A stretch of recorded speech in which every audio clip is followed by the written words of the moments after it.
Guys, the insanity unfolding between conservative women on X is truly wild, almost as wild as Lil Tay joining OnlyFans at 12:01 on her 18th birthday, almost as crazy as Trump's new FEMA policy in regards to Israel.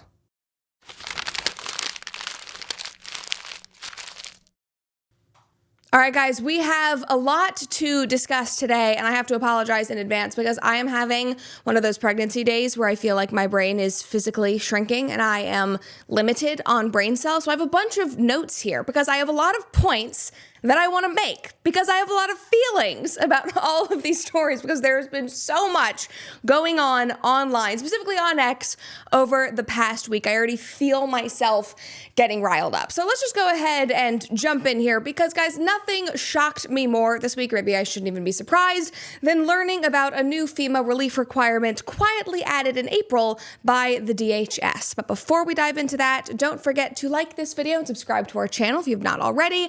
And of course, ring that notification bell to make sure that you get notified every time we make an upload. And if you want to stay up to date on live events, new merch, fun events, all of those things, that hub, all of that information is at brettcooper.com. Alrighty, my friends, let's just dive on in here. So this new FEMA relief requirement is one that states that cities and states could not qualify for FEMA relief, federal funding from FEMA, if they were boycotting Israel. This is exactly what they wrote. It is point D. Discriminatory prohibited boycott means refusing to deal, cutting commercial relations, or otherwise limiting commercial relations, specifically with Israeli companies or with companies doing business in or with Israel or authorized by, licensed by, or organized under the laws of Israel to do business. Now, there is a huge problem here. I don't understand how anybody could look at this as an American and think that this is totally okay and permissible. Because with so many natural disasters that we as a country have faced over the last couple of years, from the Maui fires to the LA fires to the hurricanes to what happened in East Tennessee and West Virginia, everything in Florida that happens basically every single year, to slip in a foreign policy loyalty cause into being able to receive disaster relief is absurd. I mean, it is genuinely appalling. I don't even have the words. Like, disaster aid should be about helping Americans recover. Like, that's the entire point, right? It's not some kind of litmus test on completely unrelated political issues. What is going on in Israel, our feelings about Israel, whether you are pro-Israel or not pro-Israel, whatever it is, that should not determine whether you get support in the wake of a natural disaster. Like the principle itself requires Americans to adopt a certain policy or political position in order to qualify to receive this government service.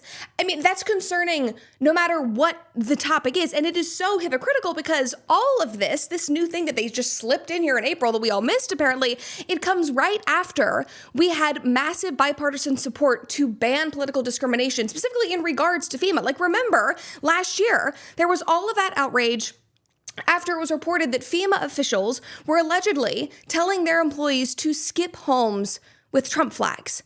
That was appalling. Right after Hurricane Milton, that was appalling. It was outrageous. This is no better at all. Like, I thought that the goal was to force FEMA not to discriminate based on race and sex and creed and religion, not to discriminate more based on your political leanings or the political leanings of a state or what a state is doing. Like, that genuinely is certifiably insane. Now, all of this came out this week. People noticed it. They were posting that screenshot online. That screenshot that I showed you was from a direct link on the DHS website.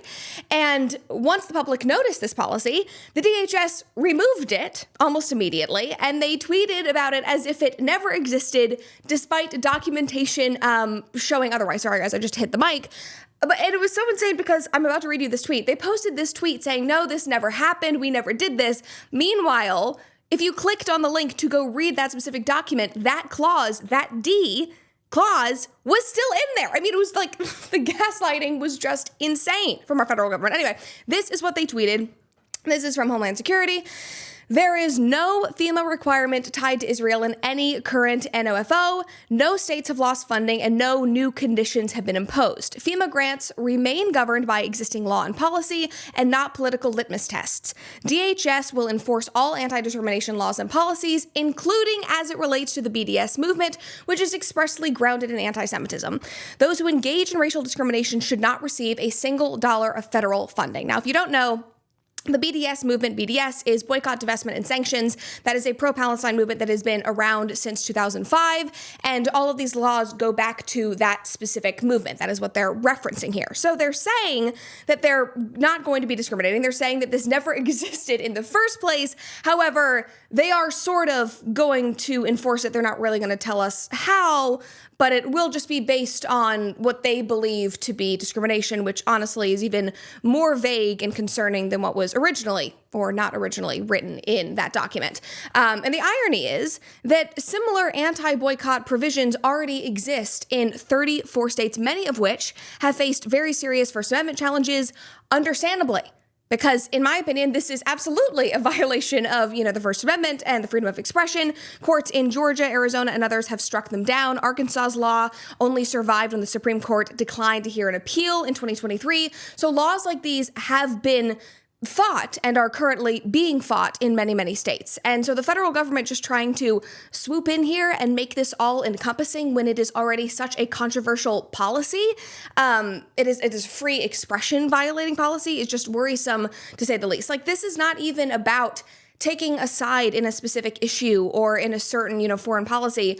It is about ensuring disaster relief and government services and ensuring that they are not weaponized to enforce political conformity on any issue whatsoever. Because it shouldn't matter what you believe or who you vote for. Your government should be there to support you in times of natural disaster, regardless of what you believe. That is why they are there. And those agencies should not be able to dictate whether or not you get that support because of, what you support overseas or what flag you're flying. I mean, it is genuinely insane. Like, without this aid, so many people around the country would never be able to get back on their feet. So many people would be drowning in debt. And unfortunately, many hardworking Americans are already facing that. They are drowning in crushing debt, trapped by high interest credit cards, personal loans, medical bills, dealing with the ramifications of these huge natural disasters.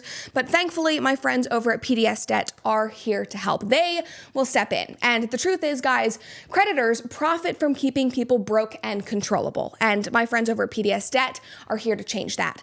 PDS Debt does more than just help you manage your debt. They empower you to take control. With their technology, they go beyond the numbers to understand your unique financial situation. This is, not a cookie cutter solution. This is just a clear path to financial freedom that fits your situation and your lifestyle. And the best part is, in my opinion, there is no minimum credit score required. I have been there. I have missed credit card payments. My score has suffered. I know what it feels like to be in that situation. And so whether your credit is bad or fair or great, they are here to help you save more, pay off your debt faster, and start putting money back where it belongs in your savings account so that you can be ready for disaster in case FEMA is not there to help you out, apparently. And getting started with PDS Debt is easy, guys. Just go to pdsdebt.com/Brett for your free debt assessment and see what options are available to you. Anyone with enough eligible debt qualifies. Get started with your free debt analysis in just 30 seconds at pdsdebt.com/Brett. Again, guys, that is pdsdebt.com/Brett. They will help you get back on track and get back on your feet. They're great people to work with, and they truly are here to help. I don't know how many times I can say this, but it seems like that's up for debate when it comes to FEMA. I genuinely have had no words about this. And the last thing that I will say on this subject is, can you imagine the outrage if the left did something like this with, a country like Canada or in regards to some, progressive political issue, like we saw with the Trump flags? The right would melt down, rightfully so. And so the one positive thing that I did see here is that I'm glad that we kept the same energy when it was something from our own side. I'm really glad that we were willing to call out the hypocrisy and call out the fact that our government was not being consistent, that this is, stepping, outside of the bounds of what FEMA should be dictating and deciding to do, especially after BLM and COVID and going through all of that in 2020, going through all of these insane social justice warrior things where we're told that we have to believe one thing, we have to, pass these political litmus tests, all of this, like, people are tired. We are tired of being attacked and canceled or whatever it is for being concerned and asking genuine questions about America and the issues that we support and its allies and our priorities. Most of all, like whether we are actually putting America first. Like and I'm saying this because I'm guessing that you guys probably agree, I don't know, but like me personally, I voted for Trump. I wanted him to be elected because I wanted to put somebody in office who would put America first in everything, who would work for Americans and would work to protect us, and holding him accountable is completely permissible and necessary. I think that there's a lot of great stuff that Trump has been doing. I think that he is right that we have had a historic first 6 months, especially in regards to the border and immigration. I think that the economy is getting better based on what I'm seeing, even though the left is, hell-bent on saying that it's not. And so I know that there are good things happening, and we have to keep that energy. I want to push him to stay on track. I want to hold him accountable, whether it is in regards to this or Epstein and not flipping on that. I want to hold him accountable to what he promised us and what Americans so desperately want. And honestly, what we deserve after years and years of chaos. Now, while we are on the topic of infighting, I'm just going to take a deep breath because I think this next story is even crazier. While we are on the topic of infighting, we need to talk about what is going on in the right-wing girl boss, trad wife, I don't even know, corner of X right now, because they are melting down. So all of this started when a girl posted a photo of her engagement ring and she said that she'd gotten engaged. So I want to lay out these cast of characters for you because I was trying to explain this to Alex. I was trying to explain this to a couple of people on my team. I was like, guys, we have to talk about this, but it was so convoluted. So in case you have not been following this insane scandal that has been unfolding for days, these are the cast of characters. Okay, so the beef online that we are seeing is between a girl named Sarah Stock. She is the one who got engaged and posted her ring. Pearl Davis, just Pearly Things on X. There she is right there. Emily Wilson, who goes by Emily Saves America online. And Morgan Ariel, who is another conservative MAGA trad style influencer. There's her photo. Sorry, that took a second. There she is. So these are all conservative, I'm saying that with really serious air quotes, MAGA, right-wing, trad-ish influencers. That's just what you need to know. And this entire scandal started with this post. So Sarah Stock, who has not talked about publicly being in a relationship, has not talked about, that's really just the whole point. She posted this photo of her hand with a ring on it, and she says, I won. So she is announcing that not only is she in a relationship, which people didn't know, but she also is engaged. I did the same thing. Nobody really knew that I was dating Alex, and then I popped up and I was like, hey, actually, I'm getting married. We're getting engaged. So anyway, she did that. And this post should not have been controversial at all. She had a funny caption, I won. I don't know if she's saying that, to dunk on other women, or she's saying that she won because she's getting married and she loves her fiance. Whatever it is, I saw that and I was like, oh, that's so nice. That's great. This should not have been controversial in the slightest, but right-wing feminists, MAGA, whatever they are, they exploded for a myriad of reasons online, but the conversation quickly became about the size of her ring. And it was specifically fueled by this comment from Emily. She just said the ring size with the dead emoji, which means LOL. And guys, this is where it really gets juicy. All hell broke loose from here. And I'm not going to read every word in all of these tweets because they are so graphic and there are things that I don't even want to say online, but I will have my producer flash them up on screen. You can pause these, you can read them, you can enjoy them. But if you have children watching in the background, I know a lot of you guys sit with your kids and watch this. This might not be the episode. You might want to turn this off or cover their ears because what is going on with these women is insane. All right, so Morgan Ariel, that's one of the girls we talked about, she quote tweeted that comment from Emily Saves America, and she said, you give it up for free, ho, might want to sit this one out. So she's saying you shouldn't even be commenting on this or about her ring size. You give it up for free. She's getting married. She's staying in her lane, whatever, sit this one out. And then Pearl jumps back in. She had already been tweeting about Sarah and the ring and her marriage and all of that stuff. Pearl jumps in. She responds to Morgan and says, Morgan, you are a single mother with a public video admitting that you have HPV. You may want to sit this one out too. And then Morgan responds with that. which I will let you guys read on your own time. And then Emily jumps right back in. Again, guys, these are conservative female influencers, conservative in quotes, air quotes. Emily says, Morgan, your baby daddy abandoned you. You're raising a bastard child, but yet somehow, some way you think you're better than me or anyone on this app. You gave it up for free, got left in the dust, and now post rage bait on X to supplement the inadequacy of your monthly child support payments. Like now this is like the cuts are going deep.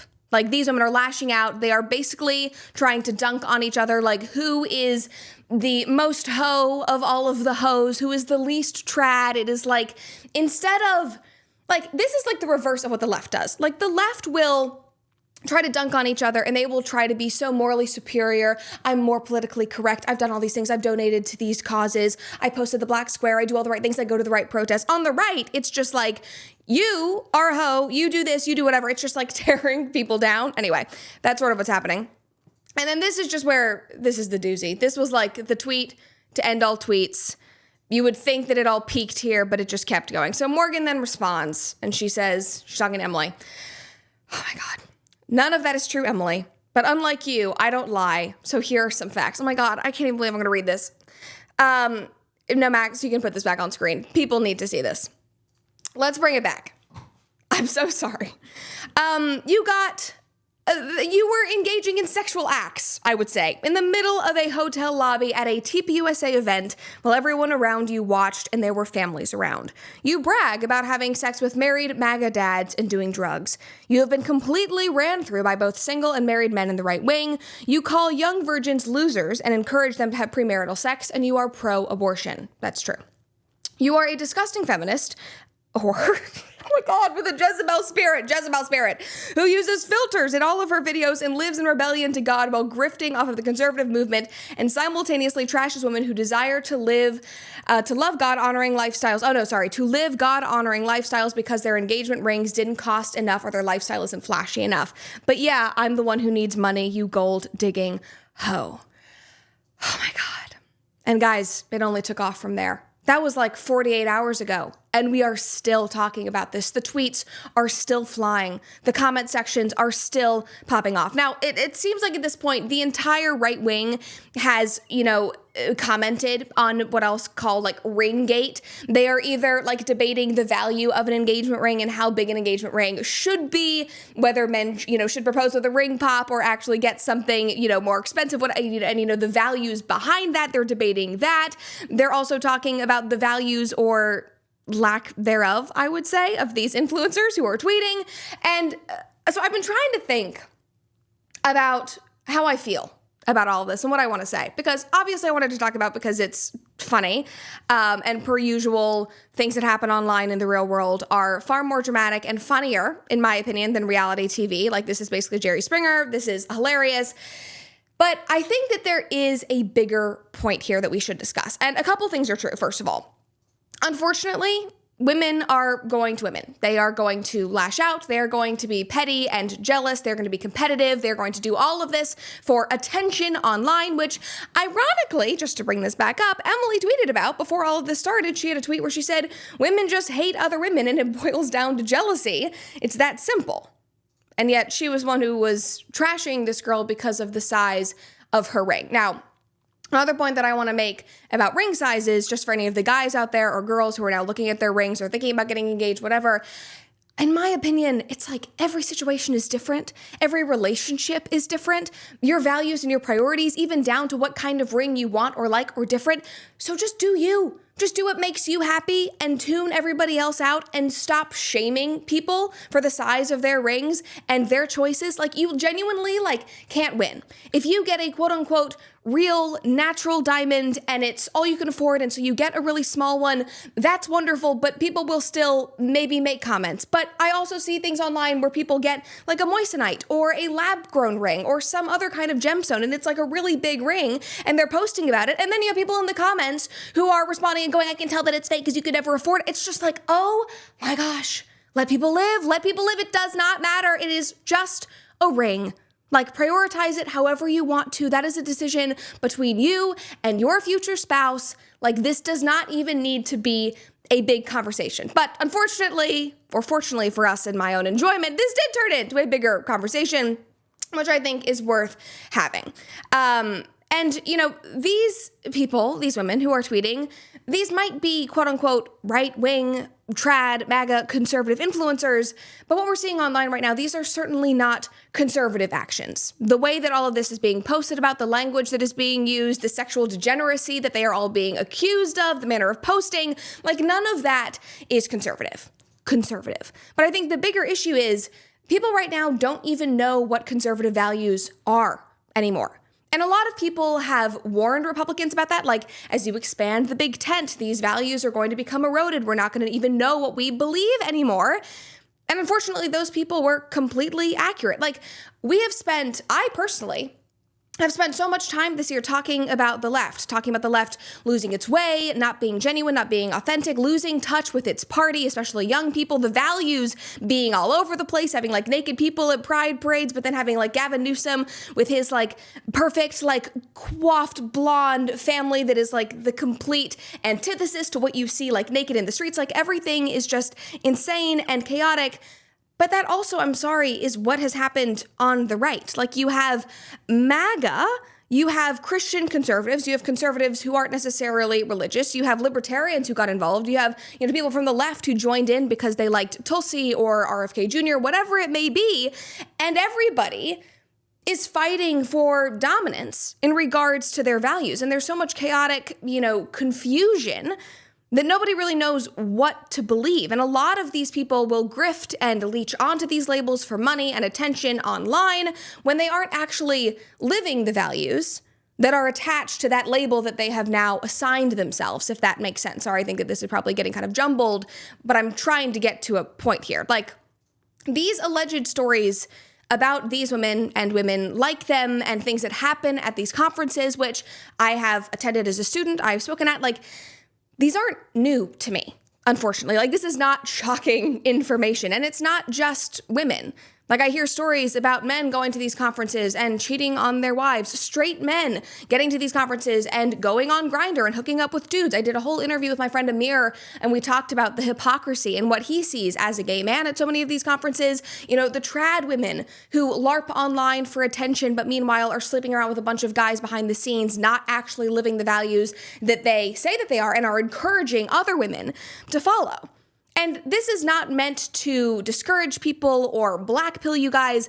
I'm just trying to be honest about all of it, because this like breakdown that's happening on X right now, I think it actually is very indicative of where we are as an ideology or as a political party, whatever you want to call it. And this is why, in my opinion, at the end of the day, you can't put all of your faith or your trust in others to guide your values or help you uphold them. Like, you might watch my show and you might really like me, and whatever it might be, like, maybe I won't uphold a value at some point. Maybe I will let you down. I don't know. I hope I don't. I really do make a concerted, serious effort to live a life of good values and to live what I preach on a daily basis. That is so incredibly important to me. But at the end of the day, you have to take care of yourself and your family, and it is up to you to live in accordance to your values. More importantly than anything else, you have to have integrity with yourself and be consistent and care about what you are doing in your own personal life and care more about your side of the street than what people are doing online. Like, you need to focus on your family and being a good human, and that will create a lasting, wonderful life with great values. You need to water your own garden and focus on that, because a lot of people online are not doing that. They are leading people astray. They are pulling the rug on top of people's eyes, whatever that saying is. Again, I have no brain cells today, so I will not be able to get that phrase right. I'm always like screwing up slogans. But that is the main point that I wanted to make here. Just log offline, go touch grass. I think that's what I need to do at this point, because the comments are still flying. The accusations are still flying. It is so exhausting. Let the women, let the grifters duke it out online. They can debate who is the bigger hoe while we move on, unfortunately, to some more sexual degeneracy, unfortunately, because we're not done. Guys, we're not done. This topic, even though we're moving on from these women, we have more to discuss. We need to talk about the viral child performer rapper Lil Tay starting an OnlyFans the day that she turned 18. Now, Most women are turning 18 and getting ready for college, hopefully at GCU. Lil Tay was doing something different, but let's talk about GCU while we have the moment. The American dream, guys, as you know, starts with a purpose, and Grand Canyon University, that is in the beautiful Phoenix, Arizona, equips their students to serve others in ways that promote human flourishing and to find that purpose. By honoring your career calling, you impact your family, your friends, and your community, and you can change the world for good by putting others before yourself to glorify God. Whether your pursuit involves a bachelor's, a master's, or a doctoral degree, GCU's online, on-campus, and hybrid learning environments are designed to help you achieve your unique academic, personal, and professional goals. With over 340 academic programs as of September 2024, GCU meets you where you are and provides a path to help you fulfill your dreams. The pursuit to serve others is yours. Let it flourish and find your purpose at Grand Canyon University. It is private, it's Christian, it's affordable. Visit gcu.edu today. Again, that is gcu.edu. And guys, after a hard day of studying at GCU and studying and learning about good values and becoming a good human being, you're going to need a good night's rest. And you guys know I take my sleep very seriously. Now, a while back, I was tossing and turning all night long. Pregnancy things, as you guys know, I was running on fumes, trying to build up the show. And then I found Beam's Dream Powder. Now, Beam is proudly founded in America by people who believe in hard work, integrity, and delivering results. Dream is their best-selling sleep blend packed with science-backed ingredients like reishi, magnesium, L-theanine, apigenin, and melatonin. No pills, no grogginess, just a tasty nighttime powder that helps you fall asleep fast, stay asleep, and wake up ready to lead. Beam is giving my listeners a discount of up to 40% off. Just go to shopbeam.com/Brett and use code Brett at checkout. Again, guys, that is Beam, BEAM.com/Brett. Sleep better, wake up stronger, and show up ready for your family, your work, your country, your school, whatever you are tackling during the day. I love this drink. It literally tastes like you're falling asleep and having a nice hot chocolate, so I cannot recommend it more. All right. Back into the sexual degeneracy. I think I need to have a sip of water before we get into this. This story, guys. Okay. So first of all, we need more backstory. We're doing a lot of backstory in these stories today. So Lil Tay, I've talked about her before. I don't think I've talked about her since starting the new show, but I have many episodes about her from previous years. But Lil Tay was one of those like viral child performers. She blew up, I believe it was in 2018. She would make these videos that were her like flexing on the haters and being like, you're so broke and I'm richer than you. I don't even need to act it out. Max, let's go ahead and roll the clip. This is why she went viral. Y'all haven't seen this in your lives. I'm richer than all y'all broke-ass haters. Y'all grown-ass men hating on me because y'all broke and jealous. Y'all rappers out here, I ain't even started rapping yet, but I'm richer than you, bitch. Such a polite, happy little child. I remember watching those videos. I don't think it was at the time, but like at the time that I first did an episode about her and went like, really? This is what we're idolizing. Okay, great, perfect. Anyway, this is why she went viral originally. And then I believe it was in 2023, she ended up in the press again because she was accusing her dad, her brother, and her stepmom of abuse and taking advantage of her and exploiting her fame and her success. And then that was sort of resolved. And then a year later, she allegedly faked her own death. Like her brother was posting on her account pretending to be, or being her brother, but saying like R.I.P. Lil Tay, whatever it is. Turns out she was not dead. She was very much alive and she was releasing music like 2 days later. Anyway, she has had a constant controversial viral presence in social media since 2018. Well, Lil Tay is back on the scene after all of that. She has been releasing music since then, and she just turned 18 years old. And unfortunately, because it's 2025 and this is the state of our society and the women in our society, at 12:01 exactly on her birthday, she started an OnlyFans. Doesn't that just make you feel great about the state of our culture and our world? Now, I will flash up here. This is her profile, Lil Tay, freshly 18. She is calling it freshly 18 content. Please don't tell my mom, whatever. My 18th birthday exclusives shot at 12:01, only available for 24 hours. Come see me in my birthday suits. Oh my God, replying to all DMs. Now, within 3 hours of starting this OnlyFans, she made over $1 million, which broke the OnlyFans record. And we're going to talk about who had the record prior to her. But she completely blew that person out of the water. And she opened the page at exactly 12:01, which people are saying means that she most likely had to film this content and take these photos while she was underage. And so the photos that people were subscribing and earning her over $1 million for was actually all child photos, child. She is saying that she started the page at midnight, and within a minute, she was able to take all of these photos and upload them. I don't know if I believe that, but that is what she's saying. She's saying that she waited to film all of that until she was actually 18. But what is even more disturbing to me, and like regardless of the facts of when she was taking those photos, she had been teasing the creation of this page, baiting people for weeks. Wait to put this one up, Max, but she was, posting things, gosh, I think literally for like 2 weeks being like, guys, should I start an OnlyFans? Should I do this? They're like, I know that you want it. Oh yeah, let's do that, whatever it is. And like, she even tagged people like Candace Owens. So we can flash this up on the screen now. You have 24 hours to vote yes or no on whether I should make my OF. If you don't respond, it counts as an automatic yes. And then look at who she tagged. Real Candace Owens, Ben Shapiro, Charlie Kirk, Jake Paul, Joe Rogan, Michael Knowles, whatever, Pearly Things. Now we have a crossover with what we were talking about earlier, and Aiden Ross. Like, she so obviously wanted to create a PR storm. She wanted people to come out and say, no, don't do this. This is disgusting, so that people would have more eyes on her, whatever it is. But it's just like, it's wild. She obviously knew that she was going to create a controversy and was leaning into it again for weeks leading up to her birthday. And another thing that I want to point out is that it takes a while to create an OnlyFans. Like, you have to go through a approval process. You have to create the account. I think somebody was commenting and saying, you have to upload your ID and do all of this. Like, it has to load and be approved, I think. Upload all the content.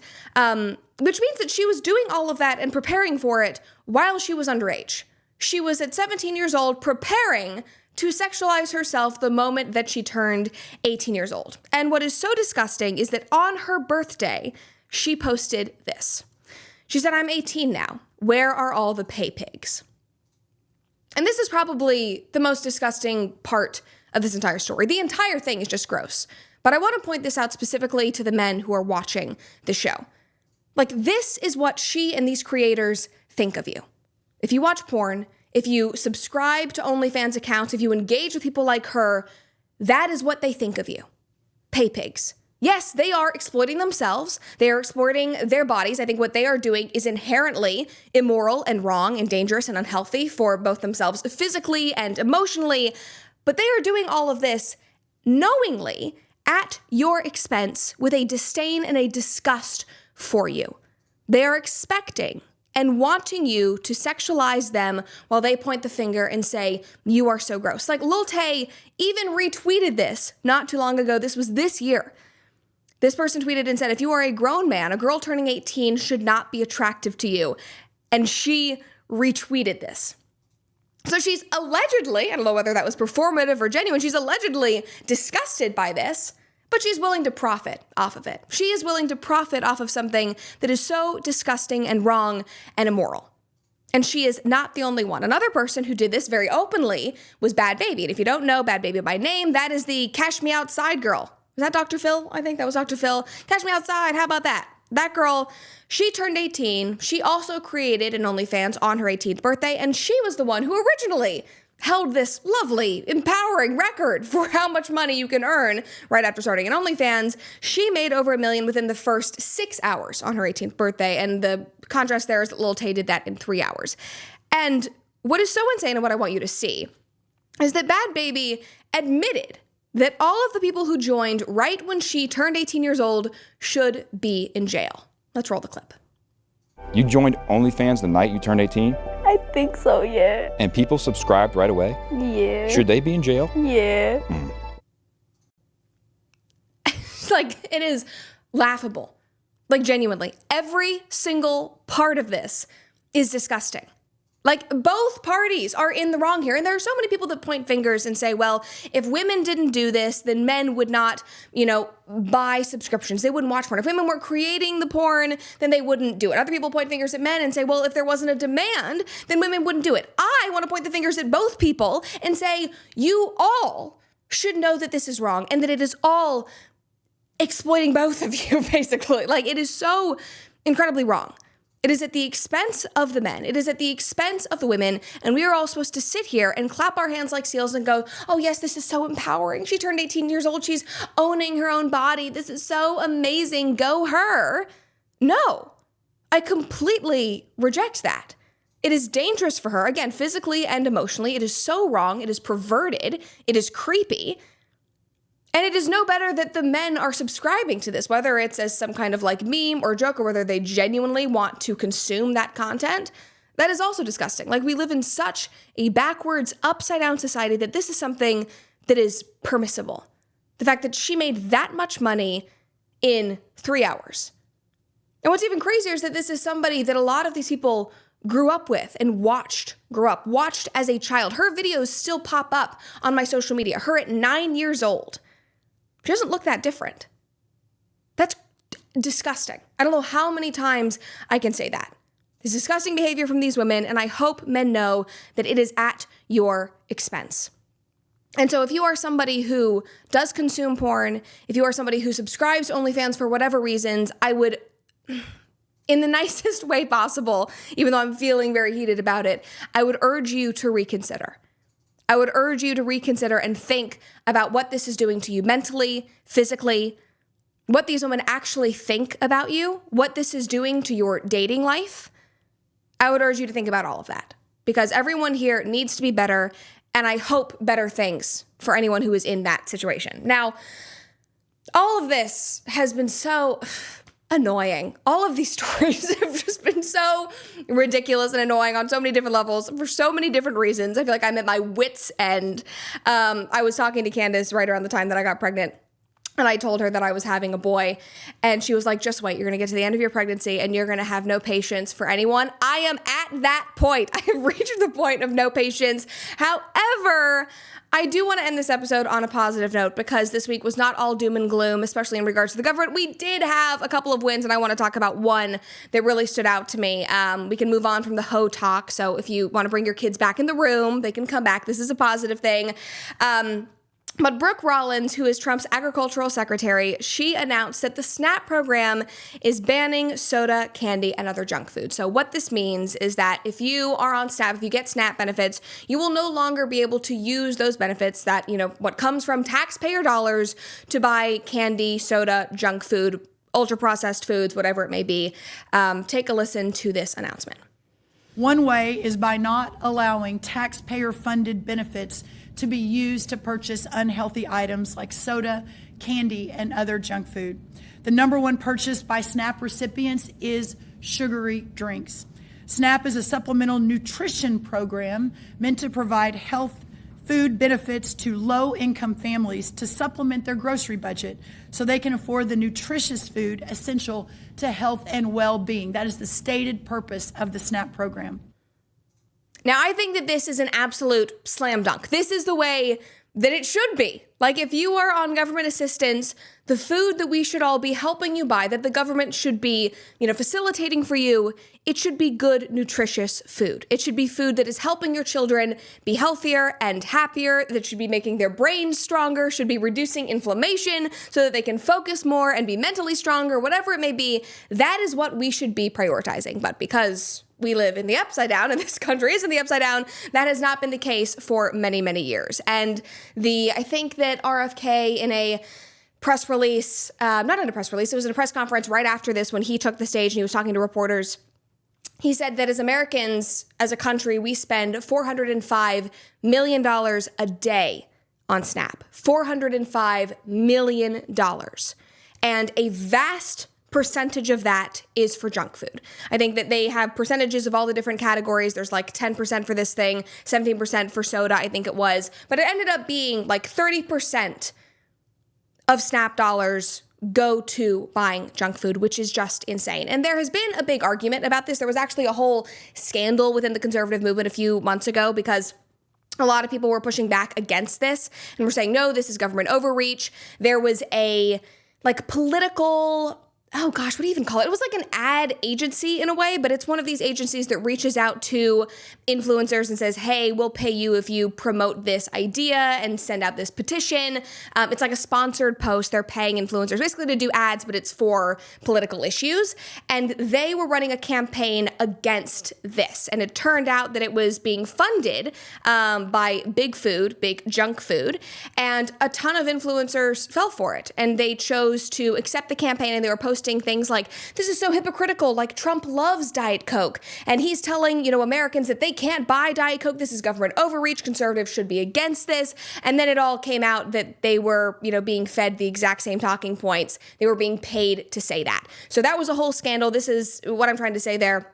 There has been controversy. This has been in the works for a while. And in my opinion, I don't think this is government overreach at all. Like, that is not your hard-earned money. That is the taxpayers' hard-earned money. If Donald Trump wants to spend his money buying Diet Cokes and going to McDonald's, that is totally his prerogative. If I want to go and get a huge basket of chicken tenders because I am so hungry, I can go do that because it is my money and I have earned it. But when taxpayers are subsidizing a program that is for supplemental nutrition for Americans, to help Americans be healthier, to reach their nutritional goals, to make sure that they do not go hungry, that they have access to good food, then what they should be able to buy is good, healthy food. If you want to buy soda on your own time, on your own dime, that is totally fine. But as Brooke Rollins was saying in that press conference, this is what that program was designed for. SNAP was designed to help Americans be nutritious, be healthier, and that is what this new policy is encouraging. I think that this is an absolute slam dunk. I think that this is the way that it should have been forever. I cannot believe that this has ever been controversial. I think that this is a net good for our culture, for health. I think it will encourage people to think more critically about the things that they are buying. I think it will hold Americans accountable in a great way. It'll, inadvertently make me think about the things that I'm buying just because it'll be in the forefront of my mind. And so I think that this is a huge win for MAHA. I think it's a huge win for all of us. I don't want to be subsidizing the obesity crisis. I don't think anybody else does. So this is all incredibly positive, and I am so glad to see some positivity as we end this week, because to be honest, it has not been positive online based on the stories that I picked out for you guys today. So I'm going to end it on that note. Go touch some grass, log offline. Do not idolize influencers, no matter how great you think they might be. Just go stay in your own lane, water your own garden, make your own bed, and I promise you, you will live a wonderful, fulfilling, happy, life that is in accordance to your values. That is the point of this episode.